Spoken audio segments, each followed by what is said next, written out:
Hello friends, CS study point में आप सभी का बहुत बहुत स्वागत है। आज से मैं एक नई सीरीज़ लेके आया हूँ जिसका नाम है एनसीईआरटी बेस्ड सीरीज़। ये 9 to 12 सारी एकेडमिक क्लासेस की मैथमेटिक्स की सीरीज़ होगी। इनमें मैं चैप्टर वाइज सारे डिस्क्रिप्टिव पार्ट को बताऊंगा, फिर उसमें सारे एक्सरसाइजेस को मैक्सिमम सॉल्व कराने की कोशिश करूंगा। तो आइए देखते हैं। मैं ये क्लास 10th का एनसीईआरटी बेस्ड मैं पहला चैप्टर लेके आया हूँ मैथमेटिक्स का, जिसका नाम है रियल नंबर्स। उससे पहले जो भी इस चैनल को देख रहे हैं अभी तक सब्सक्राइब नहीं किया है, वो इस चैनल को सब्सक्राइब कर लें, लाइक करें और बेल आइकन को ज़रूर प्रेस कर लें, जिससे जो भी वीडियो अपलोड हो उसके नोटिफिकेशंस मिलते रहें आप लोग को। आइए देखते हैं real numbers. Real numbers are the numbers which include both rational or irrational numbers. अब first of all, rational number, what is the rational number? Rational number is form of the numerator upon denominator. Like as some examples are here: 5/3, 6.99, 2.2/5। ये आपके rational numbers हैं। जो भी numerator upon denominator के form में लिखे हों या डेसिमल फॉर्म्स हो, वो रैशनल नंबर्स हैं। और इरेशनल नंबर लाइक एस √3, √5। तो what is the real numbers? Real numbers are the numbers which include both rational and irrational numbers. Next, ये जो रियल नंबर आपका चैप्टर है, ये पूरा बेस्ड है दो इम्पॉर्टेंट प्रॉपर्टीज़ पर। We begin with two very important properties of the positive integers. First, Euclid division algorithm, and second one, the fundamental theorem of the arithmetic. आइए देखते हैं यूक्लिड डिवीजन एल्गोरिथम क्या है। इसका थ्योरम है, वो theorem: given positive integers a and b, there exist unique integer q and r satisfying a equals to b q plus are.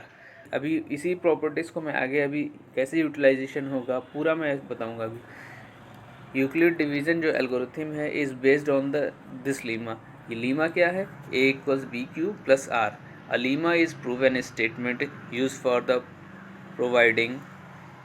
Proving another statement where a and b। देखिए, मैंने इसी जो Euclid division का ये statement है उसमें a और b जो है वो पॉजिटिव इंटीजर है, q is quotient and r is reminder.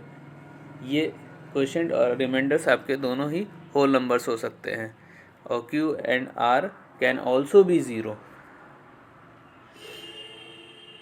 इसी पार्ट को मैं आगे पढ़ रहा हूँ, आप चाहे इसको तो नोट कर सकते हैं।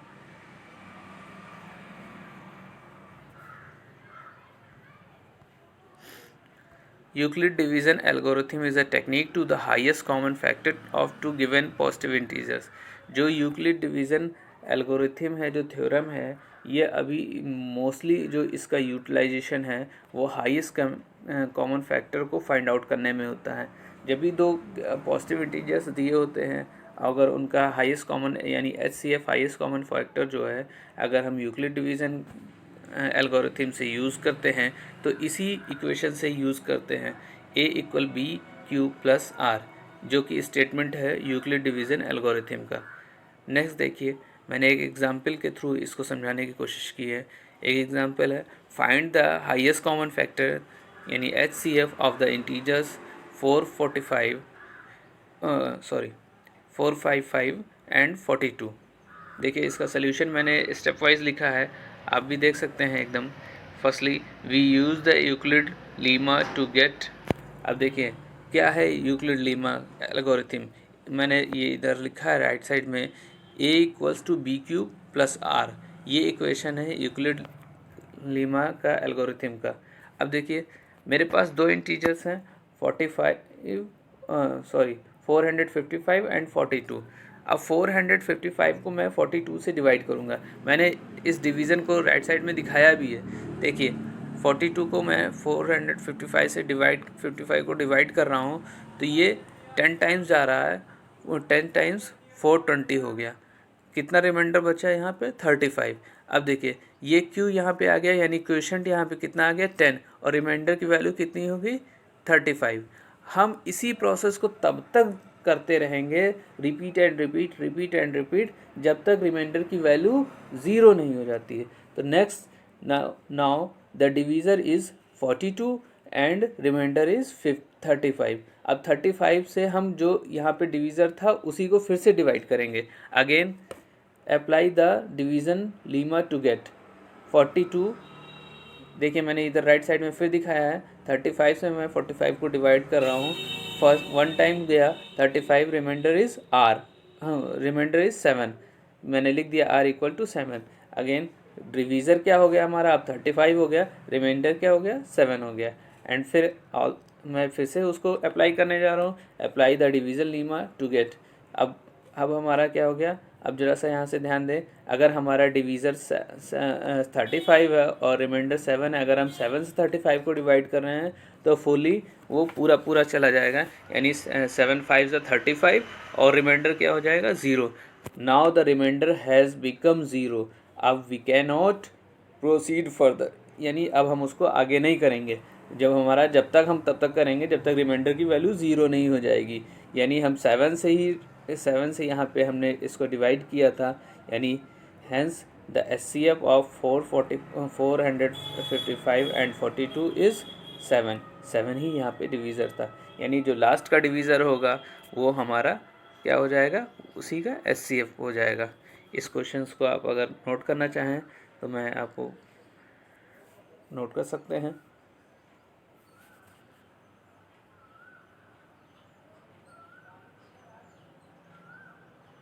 जो फर्स्ट एक्सरसाइज है या फर्स्ट पार्ट है आपका, वो इसी थ्योरम पर बेस्ड है, और जो उसके आगे सेकेंड एक्सरसाइज है वो आपका फंडामेंटल थ्योरम ऑफ अर्थमेटिक पर बेस्ड है। आइए देखते हैं इसके नेक्स्ट क्वेश्चन। एक एग्जाम्पल के थ्रू मैंने और लगाने की कोशिश की है। देखिए एग्जाम्पल है, use Euclid algorithm to find HCF of 4052 and 12576। अब देखिए हम हमेशा जो बड़ी डिजिट होगी उसी को ही डिवाइड करेंगे छोटे से। तो अब देखिए यहाँ पे मैंने राइट साइड में फिर सोल्यूशन, देखिए मैं सोल्यूशन लिख रहा हूँ, वी यूज़ यूक्लिड एल्गोरिथम, जो कि हमारा अब हमें उसी फॉर्म में लिखना है जो algorithm A equal BQ plus R। अब यहाँ पे मैं जो बड़ी डिजिट थी, हमारी बड़ी डिजिट है 12576, इसी को मैं 4052 से डिवाइड कर रहा हूँ। अगर मैं इसको डिवाइड कर रहा हूँ 3 टाइम्स मैंने डिवाइड किया तो क्वेश्चन आपका हो गया 3, और रिमाइंडर जो बचा वो 420 बचा, यानी R इक्वल टू 420। अगेन मैं इसी प्रोसेस को फिर से रिपीट करूँगा। अब 420 से डिवाइड करूँगा 4052 को, जब 420 से इसको मैं डिवाइड करूँगा 52 को तो ये 9 टाइम्स जाएगा। 9 टाइम्स जाने पर 272 आपका ये रिमाइंडर बचेगा। फिर नेक्स्ट आप इसी प्रोसेस को जब डिवाइड करेंगे तो सारे पूरे बचते चले आएंगे, आप देख सकते हैं उसी को कर जब सारे डिवीज़न आप करेंगे आसानी से सारे रिमाइंडर्स आपको मिलते आएंगे। अब मैंने फिर 422 को आपको 272 से डिवाइड किया तो 148 रिमाइंडर बचा। अब 148 को फिर मैं 272 से डिवाइड कर रहा हूँ, 124 बचा। फिर 124 को मैं 148 को डिवाइड कर रहा हूँ तो 24 रिमाइंडर बचा। अब मैं 24 से 124 को डिवाइड कर रहा हूँ तो 4 रिमाइंडर बचा। अब हम देखिए 24 को अगर 4 से करेंगे तो 4 6 ज़ा 24 और रिमाइंडर इज़ 0, यानी 4 जो हमारा हो गया वो डिवीज़र हो गया। Since divisor is 4, HCF of the 12576 and 4052 is 4। ये होगा आपका आंसर। अगर किसी को भी कोई प्रॉब्लम हो, उसको नहीं समझ में आता है कोई भी चीज़, तो वो मेरे कमेंट बॉक्स में जाके वहाँ पे मेंशन करें, मैं उसको possible as soon as possible मैं उसको जल्दी से जल्दी सल्यूशन देने की कोशिश करूँगा। नेक्स्ट एक एग्जांपल लिया, show that every positive even integer is of the form of 2q and that every positive odd integers is of the form of 2q plus 1 where q is some integers। देखिए क्या कह रहा है, यानी कोई positive integers है तो उसका फॉर्म होगा 2q, और अगर कोई ऑड कोई इवन पॉजिटिव इंटीजर्स है तो उसका फॉर्म होगा 2q, और कोई अगर ऑड इंटीजर्स है तो उसका फॉर्म होगा 2q प्लस 1। देखते हैं क्या है सोल्यूशन इसका। वी नो दैट, हम क्या जानते हैं, अपना यूक्लिड एल्गोरिथम जानते हैं, a equals to B Q plus are. ये आपका मैंने इक्वेशन फर्स्ट इसको कर दिया। मैंने कोई एक पॉजिटिव इंटीजर ले लिया, a b n positive integers and b equal to. अब देखिए जो हमारा यहाँ पे 2, क्योंकि ये पूछ रहा है इवन इंटीजर्स के लिए कैसा फॉर्म है 2q, तो बेस्ड इसका क्या हो गया, b इक्वल की वैल्यू कितनी हो गई, अगर हम इससे कंपेयर करें bq और 2q को, तो b की वैल्यू क्या हो गई, b की वैल्यू हो गई आपकी 2।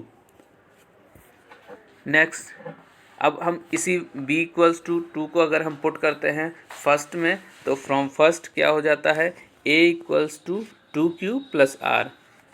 ये आपका मैंने इक्वेशन 2 बना दिया। q की वैल्यू हमारी 0 से r की वैल्यू हमारी 0 और 1 हो सकती है, क्योंकि 2 बार है तो स्टार्टिंग अगर r की करेंगे तो 0 और 1। नाउ r की वैल्यू अगर हम 0 इस एवब को इक्वेशन में पुट करते हैं तो r की वैल्यू 0 करेंगे तो वो क्या हो जाएगा, यहाँ r की वैल्यू अगर 0 कर दिया तो a इक्वल्स टू 2q ही सिर्फ बचेगा फॉर इवन इंटीजर्स। ये आपका इवन इंटीजर्स के लिए आ गया। अगर r की वैल्यू हमारी 1 अगर हम पुट करते हैं तो वो क्या हो जाएगा, a equals to 2q plus 1, वो ऑड इंटीजर्स के लिए हो जाएगा। सिंस a इक्वल्स की, अब a इक्वल्स की क्या क्या वैल्यू आ गई, 2q और 2q प्लस 1। अब देखिए a is the form of, जब 2q का फॉर्म होगा तो a is N even integers, और जब 2q प्लस 1 का फॉर्म होगा तो a is of the form of 2q plus 1, then a is an odd integers. Next आगे देखते हैं। जो पूरा चैप्टर है वो आपके इसी यूक्लिड डिवीज़न एल्गोरिथम पर बेस्ड है। इसी इक्वेशंस को आप याद रखिए, आपसे कभी गलती नहीं होगी। अब आइए नेक्स्ट, ये तो मैंने एग्जांपल्स के थ्रू कुछ समझाने की कोशिश की है। अब देखते हैं हम एक्सरसाइज, जो आपकी एक्सरसाइज है। फर्स्ट एक्सरसाइज है, पहला क्वेश्चन है फाइंड द HCF, यानी हाईएस्ट कॉमन फैक्टर्स को आपको फाइंड करना है। अब देखिए 135 एंड 225। अब अगर हम अपना थ्योरम यहाँ पे लगाते हैं यूक्लिड डिवीज़न एल्गोरिथम का, तो कैसे करेंगे, देखिए जो आपका बड़ा दो नंबर्स हैं आपके, एक 225 है, एक 135 है, तो 135 छोटा है, 225 बड़ा है, तो 225 को डिवाइड करेंगे 135 से। सोल्यूशन देखिए मैंने क्या लिखा है, we use Euclid division algorithm to get. अब हम ध्यान दें, देखिए मैंने यहाँ डिवाइड किया है राइट साइड में, देखिए मैंने यहाँ पे डिवीज़न लिख दिया है। 135 से 225 को मैं डिवाइड किया तो 1 टाइम गया और 80 हमारा बच गया, यानी क्वोशंट इज़ 1 और रिमाइंडर इज़ 80। मैंने इसी को यूक्लिड डिवीज़न के फॉर्म में लिखने की कोशिश की है। 225 equals to 135 into 1 plus remainder value 80। ये प्रोसेस हम तब तक करते रहेंगे, जैसे अभी मैंने प्रीवियस क्वेश्चन में आपको अभी बताया, कि जब तक हमारी रिमाइंडर की वैल्यू 0 नहीं हो जाती, यानी हम जब तक डिवाइड करते रहेंगे जब तक रिमाइंडर हमारा 0 नहीं मिलता। तो यहाँ पे डिवीज़र क्या था, 135 था और रिमाइंडर कितना है 80। अब इसी से हम फिर डिवाइड करेंगे 80 को 135 से डिवाइड 80 से 135 को डिवाइड करेंगे, फिर से अप्लाई करेंगे division algorithm to apply the division algorithm to get 135। अब देखिए फिर मैंने राइट साइड में लिखा है 135 को मैं 80 से डिवाइड कर रहा हूँ, 1 टाइम्स गया और रिमाइंडर की वैल्यू कितनी आ गई 55। नाउ द डिवीज़र इज़ 80 और रिमाइंडर इज़ 55। अगेन 80 इक्वल, अब देखिए मैंने फिर 80 से 55 को डिवाइड किया, 55 फिर 1 टाइम गया, 25 is remainder. 80 equals to 55 into 1 plus 25। Again अब क्या हो गया, यहाँ डिवीज़र क्या हो गया 55 हो गया, रिमाइंडर की वैल्यू 25।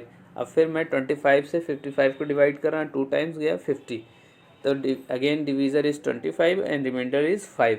अब देन लास्ट टाइम मैं इसको फिर देखिए, मैं 5 को अगर 25 से डिवाइड करूँगा तो 5 इंटू 5 25, तो 25 इक्वल टू 5 इंटू 5 और रिमाइंडर की वैल्यू क्या हो जाएगी 0। Now the divisor is 5 and remainder is 0। HCF of the 225, 135 is equal to 5। ये आपका आंसर हो गया। इसको भी आप देखना चाहें, एक बार नोट करना चाहें तो नोट कर सकते हैं।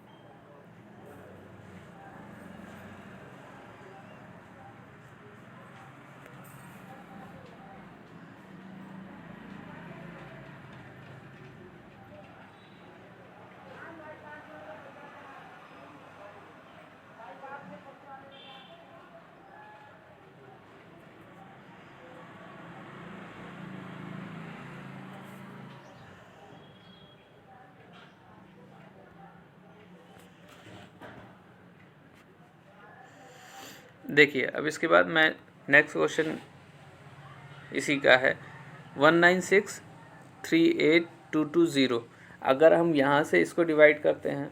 अब देखिए इसका भी मुझे HCF फाइंड करना है। किस से फाइंड करना है?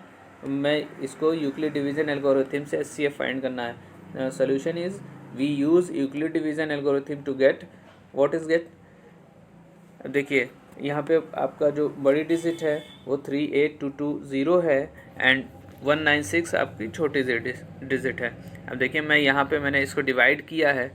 अब ये डिवीज़न मैंने यहाँ पे राइट साइड में शो कर दिया है। पहले 196 को 1 टाइम गया तो 196 आपका ये रिमाइंडर बचा, फिर उसको मैं 9 टाइम्स ले गया तो ये आया, फिर उसको 5 टाइम्स ले गया तो रिमाइंडर की वैल्यू आपकी 0, यानी ये पूरा डिवाइड हो गया सिर्फ फर्स्ट टाइम में ही। तो आप देखिए 38220 is equal to 196 into 195 plus 0, यानी रिमाइंडर की वैल्यू क्या हो गई आपकी 0, डिवीज़र हो गया आपका 195 and remainder is 0। The HCF of 196 and 38220 is 195। ये आपका आंसर हो गया। Next third one 867 and 255 same as above question. इसका सोल्यूशन बिल्कुल सेम उसी तरह है। अगर नहीं होगा आप तो मेरे को बताइएगा, आप कमेंट बॉक्स में कीजिएगा, मैं इसको सोल्यूशन प्रोवाइड कर दूंगा। लेकिन खुद से भी प्रयास करें काम सॉल्यूशन करने का। नेक्स्ट क्वेश्चन है show that any positive odd integers is of the form of 6q + 1 और 6q + 3 और 6q + 5 where q is some integers. अभी देखिए मैंने वहाँ पे अभी प्रीवियस एग्जांपल में मैंने आपको समझाया था कि जो पॉजिटिव इंटीजर्स का फॉर्म जो था, इवन इंटीजर्स का फॉर्म जो था वो 2q था और ऑड इंटीजर्स का फॉर्म जो था वो 2q + 1 था।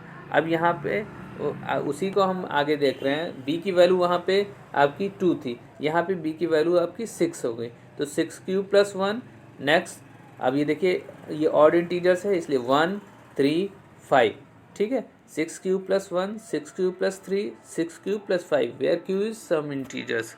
देखिए सोल्यूशन करते हैं।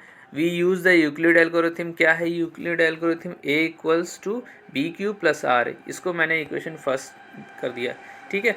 मैंने अभी पहले ही बताया था आपको कि इसको कैसे सॉल्यूशन करते हैं। आपको प्रीवियस एग्जांपल्स में भी बहुत आसानी से आप देख सकते हैं। Let a be a positive numbers and b equal की b। अब अगर हम यहाँ a अगर हम इससे कंपेयर करें b को और 6q को तो b की वैल्यू आपकी क्या हो गई 6, यानी b की वैल्यू अब आप r की वैल्यू जो होगी, अभी वहाँ 2 थी तो r की वैल्यू 0 और 1 थी, अब यहाँ 6 हो गई तो हम 0 से स्टार्ट करते हैं वैल्यू 0 1 2 3 4 5, यानी ये देखेंगे अगर इसको काउंट करेंगे तो ये 6 हुई होगी, यानी तो r की वैल्यू क्या हो जाएगी आपकी 0 होगी 1 होगी 2 होगी 3 होगी 4 होगी 5 होगी। देखिए अब हम b की वैल्यू यहाँ पुट कर देते हैं आपके फर्स्ट इक्वेशन में, तो हमें क्या इक्वेशन मिल जाता है a = 6q + r। ये इसको मैंने सेकंड क्वेश्चन कर दिया और r की वैल्यू 0 से लेकर 5 तक यानी 6 तक है। अब देखिए हम इन्हीं वैल्यूज़ को इस इक्वेशन सेकंड में r = 0 एक बार पुट करेंगे, r = 1 पुट करेंगे, ऐसे लेकर हम r = 5 तक सारी वैल्यूज़ को पुट करेंगे। अब देखिए हम r इक्वल्स टू 0 पुट करते हैं, putting this value in equation second, therefore क्या हो जाएगा, जब हम r की वैल्यू 0 पुट करेंगे तो a इक्वल 6q मिल जाएगा, ये आपका इवन इंटीजर्स हो जाएगा। फिर अगर हम r की वैल्यू 1 पुट करेंगे तो जो आपका पूछा गया है, मैंने अब आगे मैं वही कर रहा हूँ, क्योंकि इस क्वेश्चन में आपको जो पूछा गया है कि हमको शो करना है 6q + 1, 6q + 3 और 6q + 5, ये जो है वो ऑड इंटीजर्स के फॉर्म है। तो मैं सिर्फ खाली उन्हीं वैल्यूज़ को r की वैल्यू पुट कर रहा हूँ जो आपको क्वेश्चंस में दिया गया है। ये मैंने निकाल दिया है एक इवन इंटीजर्स के लिए, लेकिन ये भी क्वेश्चन में नहीं था, इसीलिए मैंने तब भी इसको मैंने निकाल दिया है। अब देखिए r की वैल्यू अगर हम 1 पुट करेंगे तो सेकेंड इक्वेशन में तो 6q + 1 हो जाएगा, ये ऑड इंटीजर्स के लिए। इसी तरह हम r की वैल्यू अगर 3 पुट करेंगे तो a इक्वल्स टू 6q + 3, ये odd integers. r equals to अगर हम 5 पुट करेंगे तो 6q + 5, ये ऑड इंटीजर्स। यानी यही आपके ऑड इंटीजर्स को हमको शो दैट करना था। देखिए therefore a equals to 6q, 6q + 1, 6q + 3, 6q + 5, a equal to 6q जो है ये इवन इंटीजर्स है, जबकि 6q + 1, 6q + 3, 6q + 5 ये ऑड इंटीजर्स हैं। देखिए मैंने यहाँ पे लिख दिया है, if a is the form of 6q then a is an even integers, if a is the form of the 6q plus then a is an odd integers। इसी तरह सेम एज एबव है, 6q + 3 ए भी odd integers है, 6q + 5 ए भी odd integers है। तो इस तरह आपका ये क्वेश्चन हो गया। नेक्स्ट क्वेश्चन देखते हैं। An army contingent of 616 members is to march behind an army band of 32 members in a parade. Two groups are to march in same number of column. What is the maximum number of the column in which they can march? देखिए question बहुत simple है, इसको भी हम Euclid division algorithm से ही use करेंगे। हमको क्या फाइंड करना है, फाइंड करना है maximum number of column in which they can march. तो अभी कैसे हम मैक्सिमम नंबर्स फाइंड करेंगे, अभी मैंने आपको इसी पिछले एक्सरसाइज में ही बताया, इसी एक्सरसाइज में बताया है, जो हाईएस्ट कॉमन फैक्टर होगा वही क्या हो जाएगा इसका maximum number of the column in which they can march. अब हाईएस्ट कॉमन फैक्टर किसका होगा, जो 616 पूरी आर्मी कंटिजेंट की और कितनी बैंड है वो 32 मेंबर्स का जो परेड में है, बिहाइंड पीछे है, ठीक है। इन्हीं दोनों का अगर हम HCF निकाल लेंगे, और HCF किससे, अभी हम प्रीवियस मेथड में पढ़ते चले आ रहे हैं कि यूक्लिड डिवीज़न एल्गोरिथम से हम HCF फाइंड कर रहे हैं, या मेनली यूक्लिड डिवीज़न एल्गोरिथम जो है वो HCF को ही फाइंड करने के लिए यूज़ हो रही है। तो हम उससे HCF अगर दोनों का निकाल लेंगे तो वही सोल्यूशन हो जाएगा। देखिए we use the Euclid division algorithm to get, क्या करेंगे, 616 को 32 से डिवाइड करेंगे। देखिए हम मैंने राइट साइड में इसका डिवीज़न किया है, 32 को 616 से डिवाइड कर रहे हैं, अब देखिए 19 टाइम्स गया है ये, यानी quotient is 19 and remainder is 8। अब देखिए फिर से मैंने, अब क्या हो जाएगा, divisor is 32 and remainder is 8, again division, अब 8 4 जा 32, यानी रिमाइंडर की वैल्यू 0 हो जाएगी, तो divisor is 8 and remainder is 0। The HCF of 616 and 32 is equal to 8, यानी hence they can march in 8 column in each। Next question देखते हैं, ये भी बहुत सिंपल है। अभी प्रीवियस इसके पहले वाले क्वेश्चन नंबर सेकंड की तरह है ही ये वाला भी, ये जो अभी मैंने सेकंड क्वेश्चन ये सॉल्व कराया है, यहाँ पे क्या है, सिर्फ सिंपल एनी पॉजिटिव इंटीजर्स है। अब देखिए यहाँ पे देखिए क्या है, इस क्वेश्चन में the question use Euclid division lemma to show that the square of any positive integers is either form of the 3m or 3m plus 1 for some integers m। अब देखिए क्या कह रहा है कि यूज़ करके जो हम यूक्लिड डिवीज़न लीमा है उसको यूज़ करके हम शो कर सकते हैं कि अभी तक क्या था कि पॉजिटिव इंटीजर्स हम वहाँ पे शो करते थे कि इवन पॉजिटिव इंटीजर्स है कि ऑड पॉजिटिव इंटीजर्स है, और इसी तरह अब हम यहाँ पे उसका स्क्वायर शो करेंगे कि उसका स्क्वायर जो है वो पॉजिटिव इंटीजर्स है कि इवन इंटीजर्स है। अकॉर्डिंग टू दिस क्वेश्चन ये कह रहा है कि जो 3m फॉर्म है ये पॉजिटिव इंटीजर्स है और इवन इंटीजर्स है, और जो 3m+1 फॉर्म है ये ऑड इंटीजर्स है। तो ये कह रहा है कि हमारा जो फॉर्म है वो आइदर पॉजिटिव और आइदर इवन और ऑड दोनों के लिए ही हमको शो करना है। तो हम सबसे पहले क्या करते हैं, और ध्यान रखेंगे पॉजिटिव इंटीजर्स का स्क्वायर शो करना है आपको। We use the Euclid division lemma. हम जानते हैं, क्या जानते हैं, A is equal to B Q plus are, ये आपका इक्वेशन है। अब हम अभी यहाँ पे देखिए, यहाँ पे क्या दिया है 3m, यानी b की वैल्यू 3 हो जाएगी और q की जगह वैल्यू क्या हो जाएगी, m हो जाएगी। तो अगर b की वैल्यू 3 हो जाएगी तो कहाँ तक जाएगी, b की वैल्यू r इक्वल्स में जाएगी 0 1 2। ठीक है, अब देखिए हम यहाँ पे वैल्यूज़ को पुट कर रहे हैं, b की वैल्यू 3 कर ले रहे हैं, तो हमारा फर्स्ट इक्वेशन के अकॉर्डिंग क्या हो जाएगा equation, a equals to 3m+r, ये हमारा सेकेंड इक्वेशन हो गया। और r की वैल्यू, b की वैल्यू आपकी 3 है, इसलिए r की वैल्यू हो जाएगी 0 1 2। ठीक, अब देखिए नेक्स्ट, अब अगर हम r की पहले वैल्यू पुट कर रहे हैं, r इक्वल 0, तो a की वैल्यू क्या हो जाएगी 3m। अब ये देखिए 3m आ गया, ये क्या हो गया आपका, ये पॉजिटिव इवन इंटीजर्स हो गया। ठीक, अब इसी तरह अगर हम r की वैल्यू पुट कर दें 3m+1 और r की वैल्यू 2 पुट कर दें तो 3m+2, squaring on both side. अगर हम बोथ साइड का करते हैं तो देखिए हम ये मैंने और लगा के तीनों को लिख दिया एक साथ, a इक्वल, जब a का स्क्वायर करेंगे तो स्क्वायर हो जाएगा। अब जब मैं 3m का स्क्वायर कर रहा हूँ तो ये 3m और 3m+1 और 3m+2, इसको चाहते तो हम 1 बाई 1 एक करके लिख सकते थे, या एक करके, या हम तीनों एक साथ लिख सकते हैं। तो मैंने तीनों एक साथ ही लिख दिया। अब देखिए, चाहते तो हम ये यहाँ पे a स्क्वायर करते is equal to 3m square, इसी तरह a स्क्वायर 3m+1 का होल स्क्वायर, फिर a स्क्वायर 3m+2 का होल स्क्वायर। लेकिन मैंने स्क्वायरिंग बोथ साइड करके और तीनों को एक साथ लिख दिया, जैसे अभी प्रीवियस क्वेश्चन में मैंने लिखा था। ये देखिए, ये a is equal to 6q, 6q+1, 6q+3 + 6q+5, इसी तरह मैंने यहाँ पे भी मेंशन किया है।